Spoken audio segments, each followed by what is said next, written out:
Price lord. ಎಲ್ಲರಿಗೂ ಶುಭ ಮುಂಜಾನೆ. ಈ ದಿನದ ದೇವರ ವಾಕ್ಯವನ್ನು ನೋಡೋಣ. 20ನೆಯ ಕೀರ್ತನೆ 7ನೆಯ ವಾಕ್ಯ. ಕೆಲವರು ರಥಬಲದಲ್ಲಿ, ಕೆಲವರು ಅಶ್ವಬಲದಲ್ಲಿ ಹೆಚ್ಚಳ ಪಡುತ್ತಾರೆ, ನಾವಾದರೂ ನಮ್ಮ ದೇವರಾದ ಯೆಹೋವನಲ್ಲಿಯೇ. ದೇವರ ವಾಕ್ಯವು ಸ್ಪಷ್ಟವಾಗಿ ಹೇಳುವುದನ್ನು ನಾವು ಇಲ್ಲಿ ನೋಡ್ತೇವೆ. ಕೆಲವರು ರಥಬಲದಲ್ಲಿ, ಕೆಲವರು ಅಶ್ವಬಲದಲ್ಲಿ ಹೆಚ್ಚಳ ಪಡುತ್ತಾರೆ ಎಂಬುದಾಗಿ.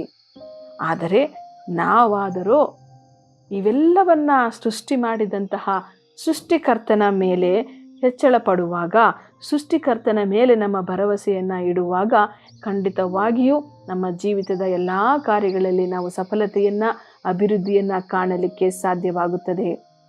ಯಾರೆಲ್ಲ ಕೂಡ ರಥಬಲದಲ್ಲಿ ಆಗಿರಬಹುದು, ಅಶ್ವಬಲದಲ್ಲಿ ಆಗಿರಬಹುದು, ತಮ್ಮ ಬಲದಲ್ಲಿ ಆಗಿರಬಹುದು, ಯಾವುದೇ ಬಲದಲ್ಲಿ ಹೆಚ್ಚಳ ಪಟ್ಟಿಕೊಂಡು ಇರುವವರಾಗಿ ಇದ್ದರೂ ಕೂಡ ನಾವು ನಮ್ಮ ಕರ್ತನಾದ ಯೇಸುವಿನ ಮೇಲೆ ಭರವಸೆ ಇಡೋಣ.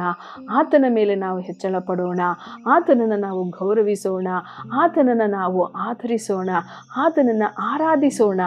ಖಂಡಿತವಾಗಿಯೂ ನಿಮ್ಮ ಜೀವಿತದಲ್ಲಿ ನಿಮಗೆ ಬೇಕಾಗಿರುವಂತಹ ಪ್ರತಿಯೊಂದು ಆಶೀರ್ವಾದಗಳನ್ನು, ಅಭಿವೃದ್ಧಿಯನ್ನು, ಸಫಲತೆಯನ್ನು ನೀವು ಹೊಂದಿಕೊಳ್ಳುತ್ತೀರಿ. ಪ್ರಾರ್ಥನೆ ಮಾಡೋಣ.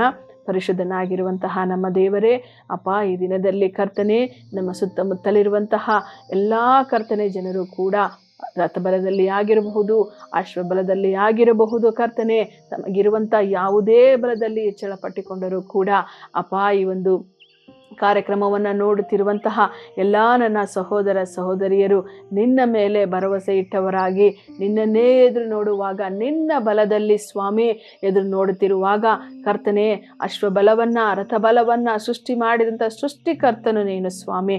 ನಿನ್ನಿಂದ ಅಸಾಧ್ಯವಾದ ಕಾರ್ಯ ಯಾವುದೂ ಇಲ್ಲ ಅಪ್ಪ.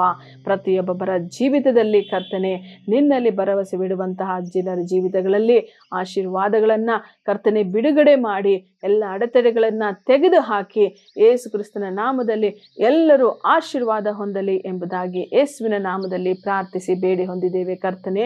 ಆಮೇನ್.